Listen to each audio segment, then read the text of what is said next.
Beef mince, minced beef or ground beef, can be used as the basis of lots of different savoury dishes, pasta sauces, shepherd's pie, etc. What I want to do today is explore a bit of batch cooking based on this pack of beef mince.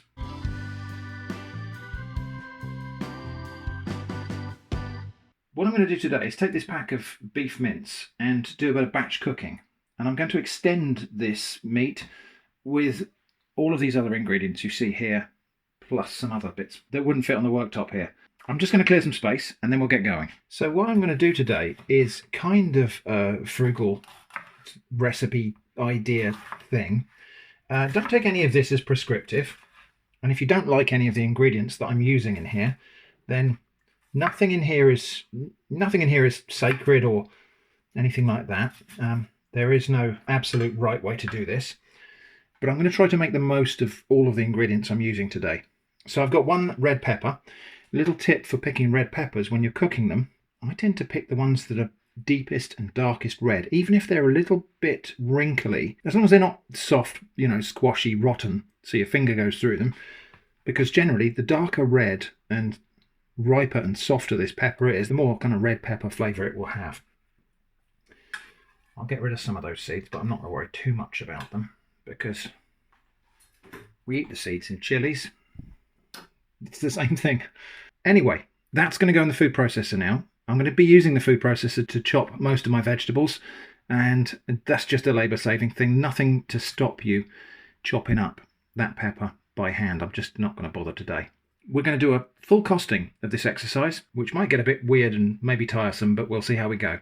Anyway, that lot's going to go in the food processor now. And then over here at the cooker, I've got my largest pan. I'm going to cook everything in this large pan. I've got about 40 ml of oil in here. I'm using olive oil, which, despite what people might tell you, is fine for cooking. I'm going to cook the peppers and a couple of other things first, then take them out, then start the main batch. So in goes the pepper.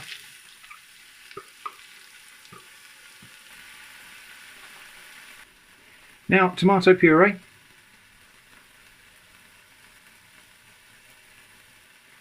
There's about 50 grams of tomato puree. I am keeping track of these things, but I'm not measuring them precisely before they go in. There is a lot of flexibility in this style of cooking. You can just eyeball a lot of things.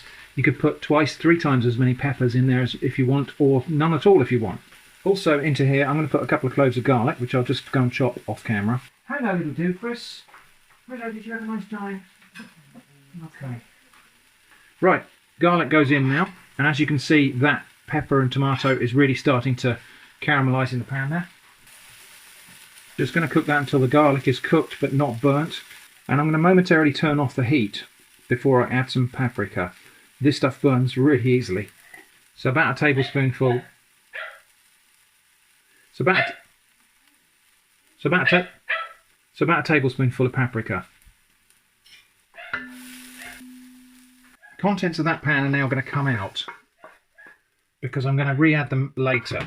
So this tomato and pepper paste all comes out now. Pan goes back on the heat and I'll get the minced beef in there.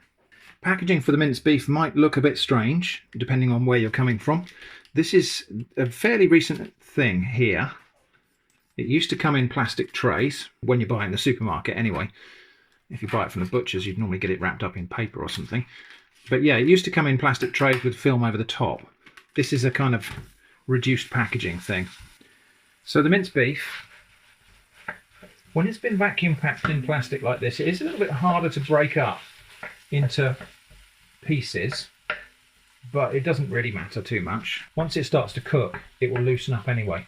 Now you may have noticed I'm using 25% fat minced beef here, and it's the cheapest of all of the minced beef offerings. In fact, the number of offerings of different varieties of minced beef in the shop were truly dizzying. This is the cheapest minced beef, and it's cheap because it's got a lot of fat in it, and because a lot of people cook this and then drain off the fat. I'm not draining off any of the fat today for several reasons. One is that, fat is not the bad guy that it used to be maybe 10 years ago. Although beef fat probably isn't the healthiest of fats. But also, we're going to extend this meat we're going to stretch it out by adding lots and lots of other ingredients. So that 25% fat is actually going to be more like 5% when it comes to the amount of fat proportion in the total of the dish, because we're going to be padding this out and packing this out with loads and loads of other things. So that 25% of fat in this pack will be distributed across 5 dishes.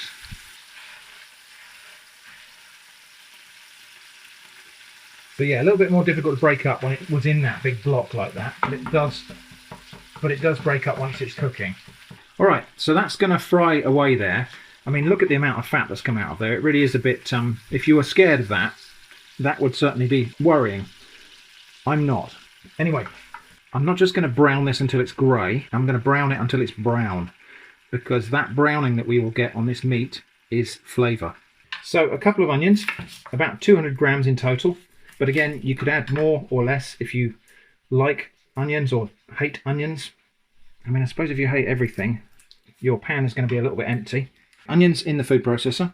Carrots. Now, often I would peel carrots. I'm not going to do that today. I'm just going to wash them, scrub them, top and tail them. You could save those bits for making stock, but today those are going in the compost. Okay, I'm just going to chop those up into pieces like that, and again, oops, and again into the food processor. Celery, like 4 sticks of celery. Now, celery I will chop by hand, because in the food processor this will tend to turn into wet string. So what I'm going to do here is cut into strips like that.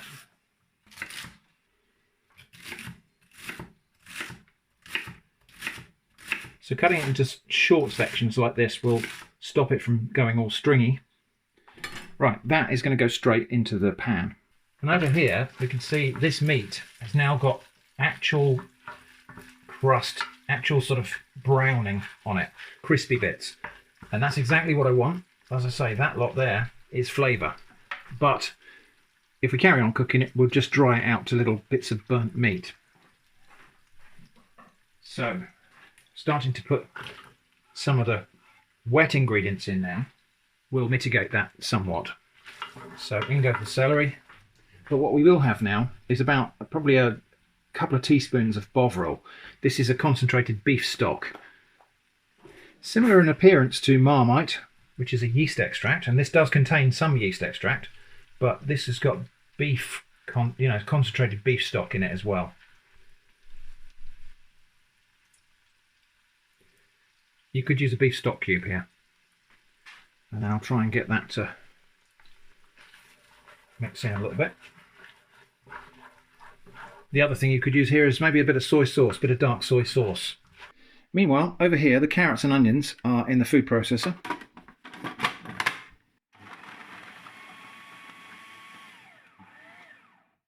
That's probably as far as I want to go. I did see there's a big chunk of carrot in there, so I'll just pull that out and we'll deal with that in a minute.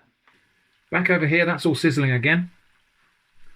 And I did find another big piece of unchopped carrot in the mixer, so that will just get set aside for the moment. Oh, there's another bit there as well. Never mind. Now, I'm not going to bother washing out the food processor between each of these batches of stuff, because it's all going to go in the same pot anyway. So that carrot and onion is probably chopped a little bit finer than I would normally, but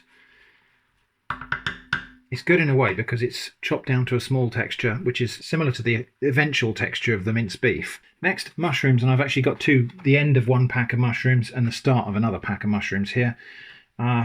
We could just wash these. So in the food processor, I've got the pieces of carrot that eluded me last time. We'll just deal with those first.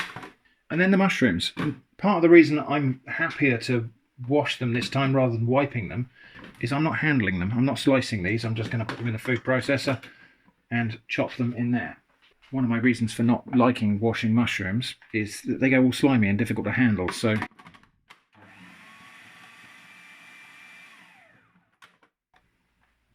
and again, we've got some things that are chopped down here. I might have just overloaded the food processor there, so we'll take a few things out. I don't think this is the world's best food processor, by the way. But then, you know what they say about a bad workman and his tools. Right, those are very finely chopped mushrooms now, and that's fine because, again, we're adding this to mince, and I want to kind of bulk out the textures of minced beef. In goes the first lot of mushrooms. So we've probably got like 5, maybe 6 times the volume of that minced beef that was in there. So already we've diluted that 25% fat down to maybe like 5%. So the rest of those mushrooms, chop these to a slightly coarser texture because, you know, variety is the spice of life. Now obviously a lot of moisture will cook out of this, or could cook out of this, because vegetables are mostly water, and mushrooms too. Anyway, just going to carry on just frying that while we prepare some other ingredients. Next one being a leek. Just lose that little bit of the green there. I think that's probably okay. And then cut it along its length like that. And then we can get in there and just rinse out any dirt that's inside the leaves. It tends to gather at this joint here between the green and the white. And as you go inside the bunch, that joint gets further and further up. So it's here, then it's here, then it's here, and then it's up there. But you can see there's a bit of dirt in there. Is that a snail? Anyway, I'm just going to rinse that out. But you only need to rinse the top bit where the green is, really. The dirt doesn't tend to get down the bottom. This bit here is not dirt, that's mushrooms that are on my hands. Alright, so all rinsed out. And now I'm actually just going to make this a little bit easier to handle and chop it lengthways like that.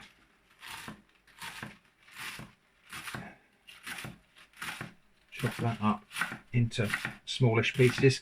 And again, I think I probably wouldn't put this in the food processor because I think it will probably just go stringy. So now the leek's going to go in the pan as well. And what we've got now is, you know, the beef is actually the minority ingredient in here now, but a lot of the flavour of beef is in the fat. And so because we chose that 25% fat minced beef, we're going to get the flavour of the beef permeating the whole dish. 2 more things to go in.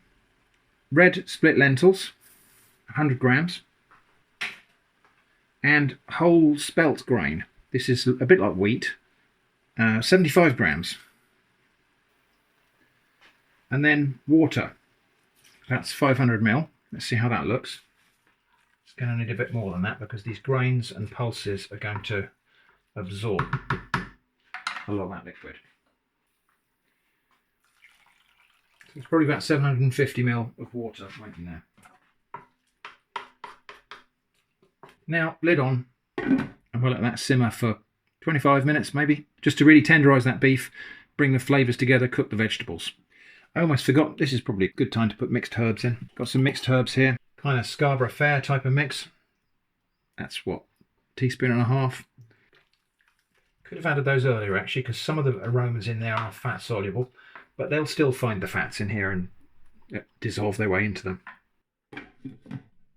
Next, potatoes. I'm going to peel these potatoes, but I'm going to save the peelings for something as well. Actually, I'll get rid of the little bits that don't look quite so good. What kind of peeler is it? Somebody asked the other day. No idea. We've had it a very long time. I would like to say Brabantia, but I don't think it is. Here's a close-up picture of it. I can't find an exact match for that online, but maybe someone else can. Cutting the potatoes into smallish pieces because they're going to be mashed. Yeah, potato peeler's got this kind of ring bit on the end, which is flat. It's got a double-edged blade, so it's good for lefties and righties. And yeah, I'm going to be mashing these potatoes. I know some people do boil them in their skins for mashing. I've never really got on with that method. Again, you know, if that's what you like, then more power to you.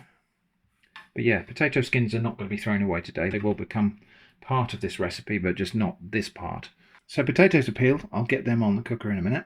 And these peelings, I'm just going to shove them in this water for the moment, just so they don't discolour.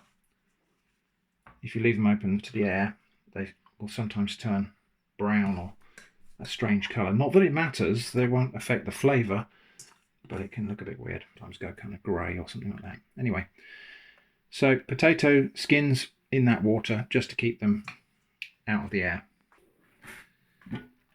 Back over here at this big pan, everything in here is now cooked or almost cooked. Certainly the meat is no longer raw. Lentils might not be quite soft yet, but we are at a point now where I can dive in there and retrieve a little taste.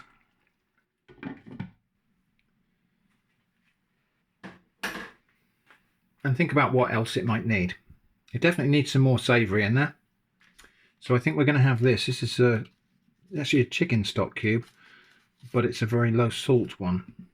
And reason for picking a low salt stock cube, I prefer to control, where I can, the salt level separately from the other flavours. I may well end up adding salt to this. In fact, it does need some salt. But the trouble with stock cubes is you never really know how much of them is salt. Often it's quite a lot of the actual cube is salt. So I tend to buy the low salt ones because it's got all of the other flavours in it, and salt I've already got. So yeah, like half a teaspoonful of salt in there as well. Very likely, you know, if you know your stock cubes, if you know how they work, I'm probably being a bit silly. And I think I will have a bit of this dark soy sauce. And again, dark soy is not nearly as salty as light soy. So again, we are controlling a kind of savoury thing. The umami, or savoury, rather than the salty. I'm just going to let that stock cube dissolve. We'll have another taste in a minute. Those stock cubes should now have had a chance to dissolve and disperse into here. So let's just go in for another little taste. And also I'm trying to gauge the texture of those grains and things I put in here as well. So the lentils and the spelt. Because that's really what we're waiting for to cook now. You can see that's a cooked lentil there. I think there's a cooked spelt grain in there as well. Not bad. It does still need a bit of seasoning.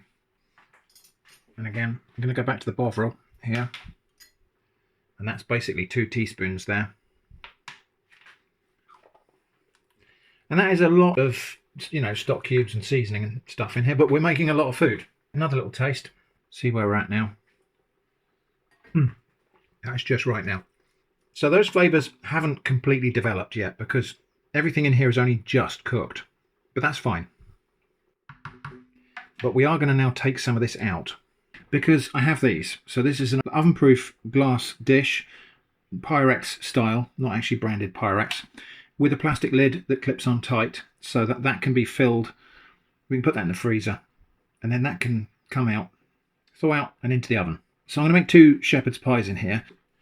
These probably aren't quite big enough to feed 4 people, you know, a hungry family of 4. However, when they are full up, myself and Jenny will often find that we'll only use maybe 2/3 of this, and then the 1/3 will be somebody's lunch the next day.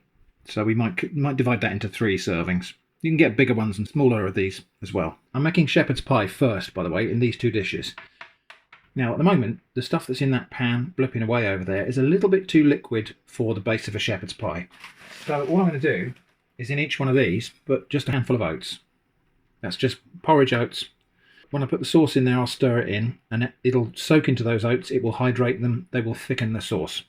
And from this big batch, we're going to have enough of this to maybe fill that just above 1/3 of the way full. So that's like maybe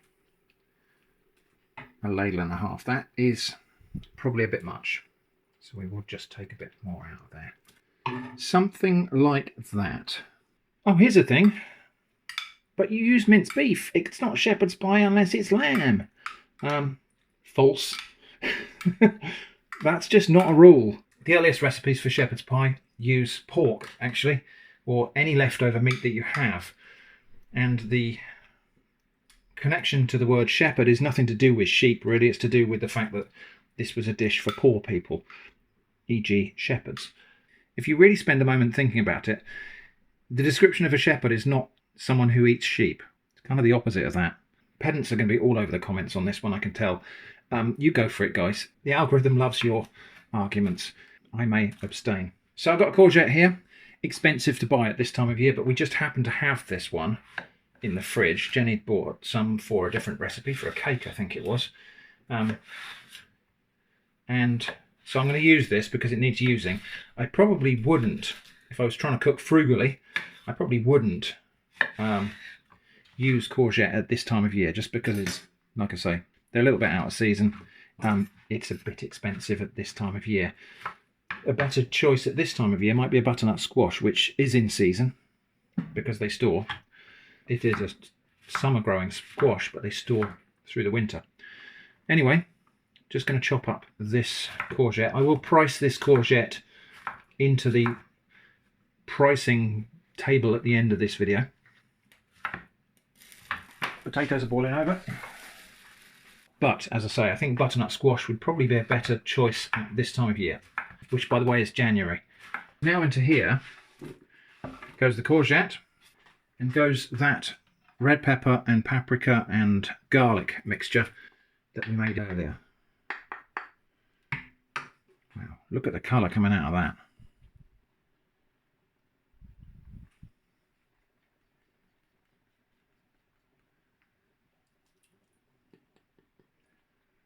So we've finished making shepherd's pie now, and we are on our way to making a sauce for pasta. So I think that needs some tomatoes. So I'm just going to put a tin of tomatoes in that thing. So these are the cheapest of tomatoes. You could use passata, you could use the pasta sauce, but it's mostly water, but then tomatoes are mostly water. This seems to be the cheapest way to get tomatoes, get a good tomato flavour into a sauce. Oh, look, here's a question. The most frequently asked question on the channel. Why are you opening a pull tab can with a can opener? The short answer, because I wanna. So in with those tomatoes now. I think I might need to turn the heat back up a little bit. And these whole tomatoes were the same price as chopped tomatoes. Some people said, yeah, the chopped ones are the ones they kind of sweep up off the floor. I don't know if that's true. I don't think it is, to be honest, but I tend to buy the whole ones because it gives me the option. Sometimes I do like a whole warmed plum tomato alongside a cooked breakfast. If they're the same price, I'll buy the tins of whole tomatoes, just because it gives you the option. I think that could do with the other tin. So yeah, I think we will have the second tin of tomatoes in there. Just break those up a little bit. I don't mind if they're actually a little bit chunky. It's quite nice to have a bit of heterogeneity in a pasta sauce. So now we're back up to the same volume as we were before we took the mince out. I'm going to bring the heat up on this and simmer it a bit, just to reduce it and to concentrate the flavours a little bit. The potatoes are cooked. I'm just going to drain them, and I'm going to save the water, or most of it. And I'll just let those potatoes steam like that. While these are still hot though, I'm going to put a chunk of butter in there. Maybe a couple of sort of slivers of butter in there. That's about 40 grams of butter I've just calculated by weighing the pack before and after. Now it's time to mash the potatoes. Possibly another controversial moment here, and anticipated questions, here they come. So I like my mashed potatoes to be coarse, irregular, more like just potatoes that have been smashed up. That's the way I like them.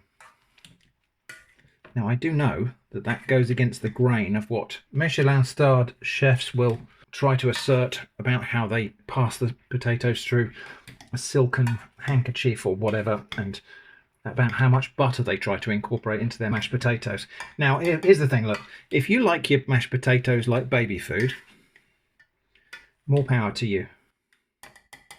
I don't. That is as mashed as I want my potatoes. And why do I like them this way? Well, a few things. When they're fluffy like this and crumbly, they're a fantastic foil for gravy or sauce or anything like that. They just, look at all this kind of surface area they've got for taking up gravy. But also, those lumps is texture.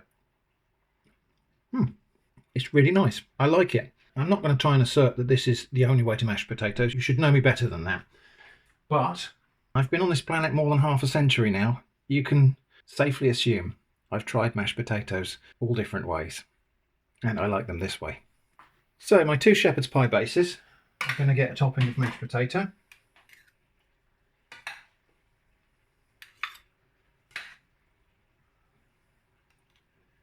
I find it's easiest to put this on with a spoon in little chunks like this. If you dump it all on and try and spread it out, often you end up pushing the mince around. Doing it this way is a good way of getting an even layer.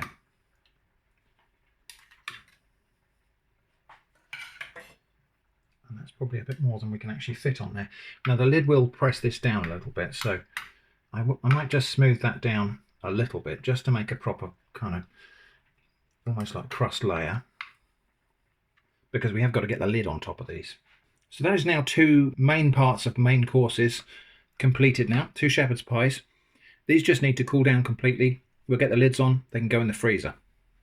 There is mashed potato left over that will not go to waste. I'll put that in a container, put it in the fridge. Might make bubble and squeak or something tomorrow. Might mix it with some fish and fry it up, make fish cakes. Leftover mashed potato is not a waste. It's an opportunity. This pasta sauce, meanwhile, the batch of stuff here is now completely cooked. Courgettes are just starting to go tender. That's fine because this sauce is going to be cooled and reheated anyway. They will continue cooking as it cools. I'm going to take out about half of this sauce. And I'm going to put it just in this dish here to cool down. Because we're going to use some of this today. And we're also going to freeze some of this.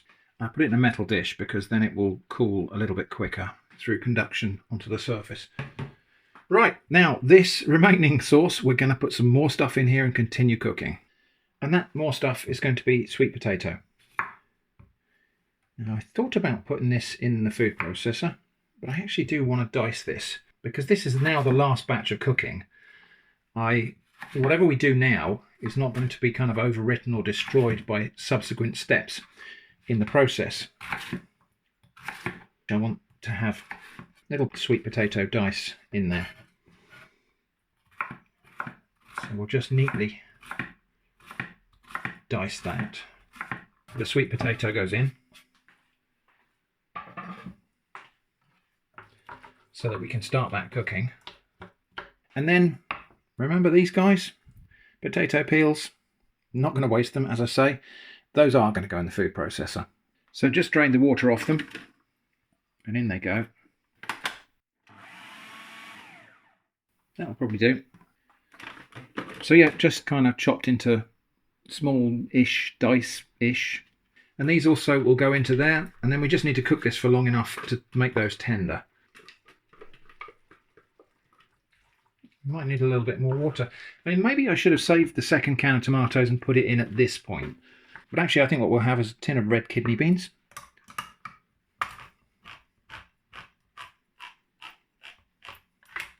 Including the liquid in the can, which is just water and beans.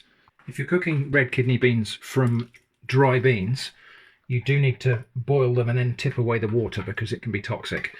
But that's not what's happening in a can. I think they've already been boiled before they go in a can, and then they're cooked again during the canning process. So the liquid, which is, as I say, just beans and water, is just fine to add into things. If you're prone to having gas after beans, that can result in a bit more of that effect. So you might want to drain and rinse your beans if you have problems with that. What we're going to have now is about a teaspoonful of oregano. Oh, here's an anticipated question. Why do you pronounce it oregano? Like most of the questions here, the answer is because we do. Oregano is probably closer to the oregano, kind of Mediterranean pronunciation of that word, than oregano. I'm not doing it because it's closer to that. I'm doing it because that's just what's normal in this dialect. Anyway, I think we could also stand to have another 2 teaspoons of paprika in at this point. And I also think some cumin would be quite nice because we've been to shepherd's pie. We made a little detour along the way to pasta sauces, and we're now heading in the direction of chili. So about probably half a teaspoonful of cumin. And I think we will have some smoked paprika as well. So the regular sweet paprika was really just for colour and kind of sweetish flavour. This is specifically for its smoky aroma. So it's about a teaspoonful there. Smoked paprika is not that cheap. One of those little tins is about £3, I think. I suppose actually that's not very expensive really. But it punches well above its weight. It's got a lot of flavour. It's really good for meals where you're extending an ingredient like this because it's just got so much flavour. Now, despite me saying that this is heading in the direction of chili, I haven't added any chili in here at the moment. Mainly because my chili flakes are super, super hot chili flakes, and Jenny's not a great fan of the chili heat. I'm going to put a tiny little bit in there, just to round it out. There's just a pinch of chili there. That's all I'm going to put in there for now, because we'll probably serve this like chili. We'll serve it with some rice or some crusty bread or something like that. But I will add more heat at the table in the form of hot sauce or just sprinkling on some chili flakes. So now we just need to simmer that until those potatoes are starting to go tender, and then we're done. I've got some whole wheat fusilli here to make a pasta bake. We'll go for about 200 grams of this, I think. So there we go. And that's probably going to make 4 servings. And I'm cooking this in the starchy water that came off the potatoes. Reason being, we will probably use a little bit of that starchy water just to modify the texture of the dish. And so if we start with water that's already got some starch in it, the water that we end up with after the pasta's cooked in it will be very starchy. That's really good for modifying the texture of the sauce that's going in the dish. Now, one slight problem with starting with starchy water is it has gone a bit Michael Bublé. There's a teaspoon of salt going in there. And then in goes the pasta. Time for a little taste of this one now. I think we're done because those sweet potatoes, they just look different. They look more translucent than they were before. So I'm just going to try and get a bit with some potato skin as well. So we are kind of tasting for seasoning again here. I'm just going to blow on that because it's going to be super hot. Somebody want me to say saucy napalm or something here? Actually, it tastes really good. The sweet potatoes, the sweetness has come right out of them. The potato peelings have just given it a really robust kind of, there is an earthy note there, but yeah, and they've thickened the sauce as well. But I think we do need just a touch more salt. Not much. And then I can turn that off and let that cool down. Meanwhile, over here, I've got unwashed baby spinach. I'm not going to use all of this. I'm going to use maybe 1/3 of this, but I need to wash it. Now, why have they made a whole thing of this being unwashed spinach? There are 2 reasons for that. One is that they obviously want you to wash it. You can buy salads and leafy vegetables in bags that have been pre-washed. Often it will say pre-washed and ready to eat. I'm never sure really whether to trust that. But for some things you have to, because it's got maybe grated carrot and shredded beetroot and things like that in there as well. And if you tried to wash that, it would be a ridiculous mess at the end.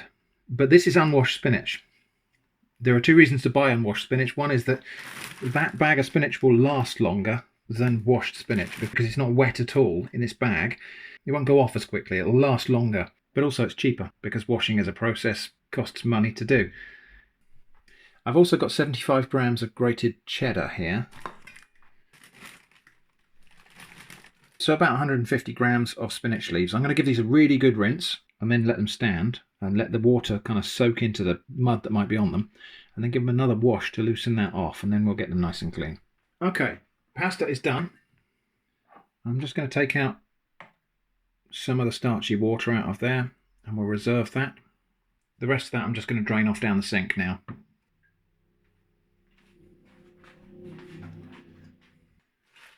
Into there goes my spinach, which I've washed twice, and about half of this pasta sauce. Like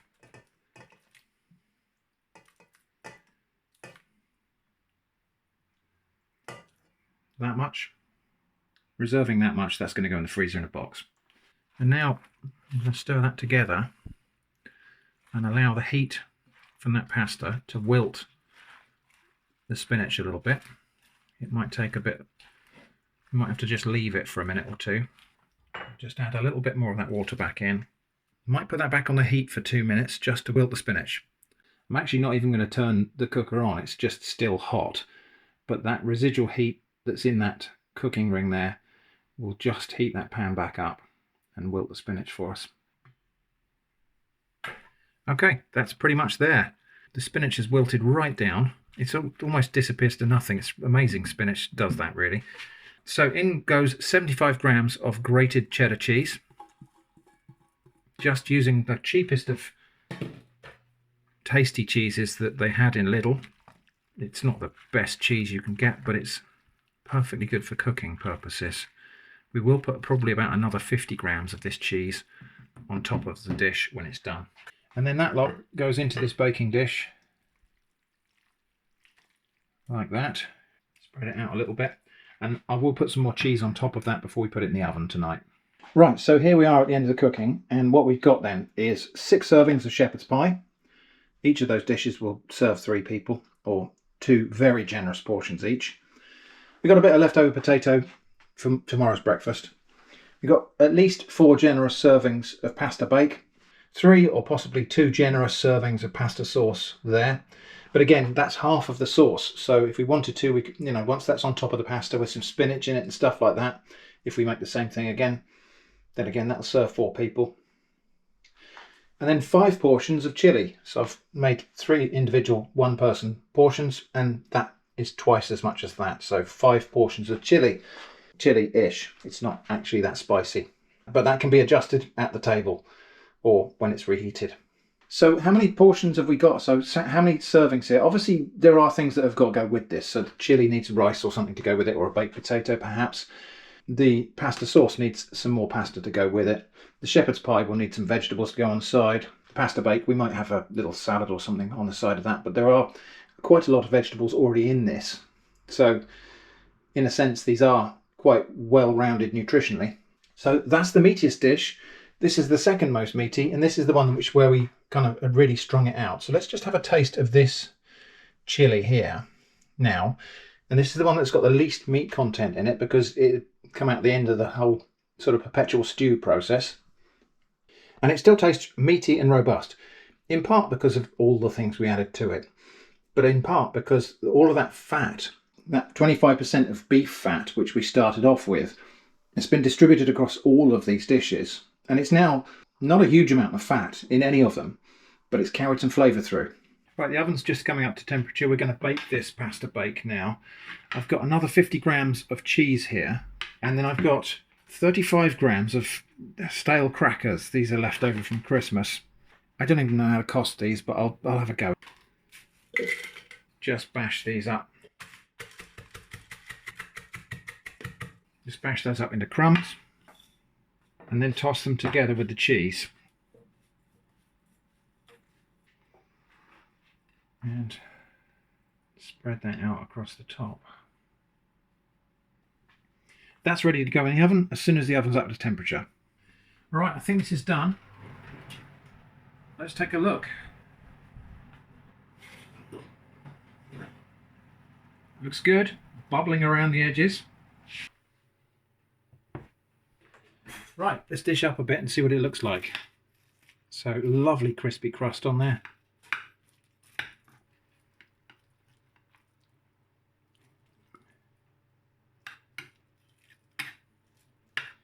Steaming hot, tasty, saucy pasta inside. Probably not going to cost up things like the side things that go with this. I mean, you could just eat this on its own. It's got tons of vegetables in it. You've got your whole 5 a day in there anyway. But we will have a little bit of salad with it. Plenty there for seconds if anybody wants to come back. Or we could have that for lunch tomorrow. It'd be just as nice cold actually now it's been baked all together. So I'm just going to take this salad on a board like that in the dining room. I suppose I ought to just taste a little bit of this on camera just for completeness. Bearing in mind that's really hot. I mean, no great surprises there. It's pasta in a tomato and beef and vegetable sauce. The crunchy topping is really rather good.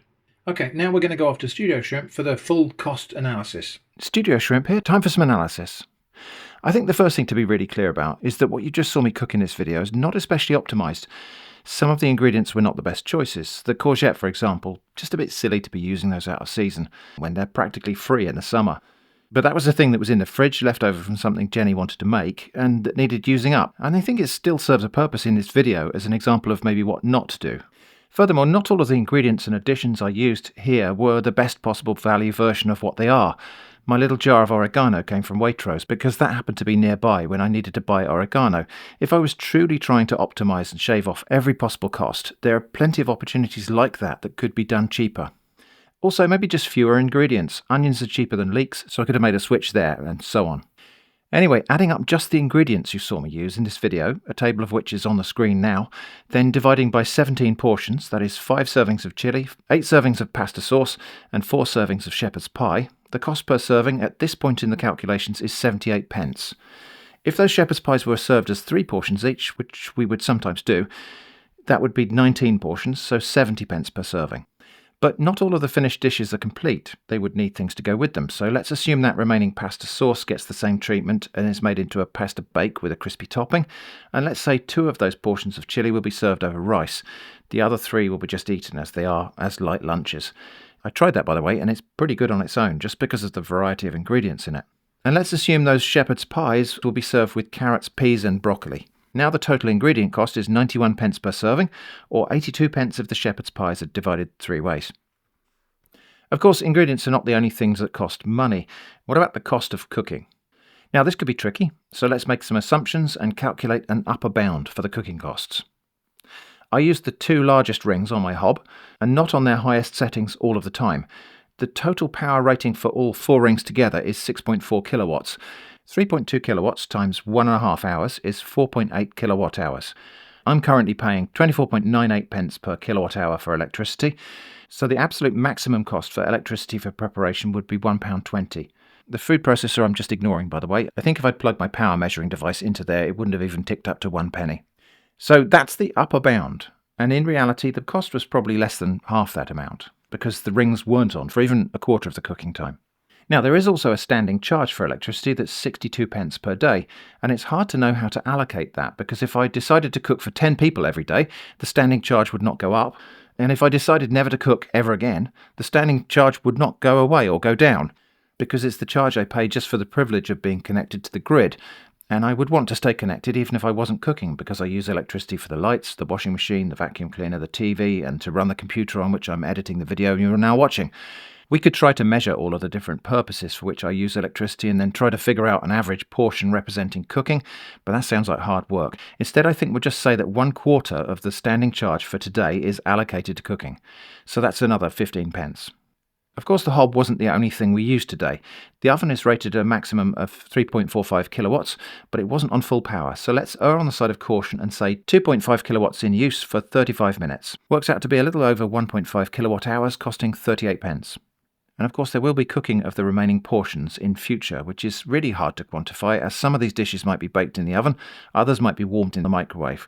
So let's guess and say there's just another 6 kilowatt hours to be used, which is almost certainly absurdly generous, and let's allocate a whole day's worth of standing charge too. That brings the total price of everything to £19.37, which works out to be £1.14 per portion, or £1.02 per portion if we're splitting those shepherd's pies 3 ways. Another interesting way to look at that is that 80% of the cost of these dishes was ingredients and 20% was power. Although, as I mentioned earlier, my power usage estimates are probably way too generous, so it could be something more like 90% ingredient cost, 10% power cost. I just realised I didn't price the salad that we served alongside the pasta bake, and this video's already long enough, so I think I just need to draw a line on the item cost. Hopefully you get the idea. But there is one other thing to consider, of course, which is the time taken to cook all of this. This cooking session took me a little over 2 hours in total, but a fair chunk of that was slowed down by dealing with the camera.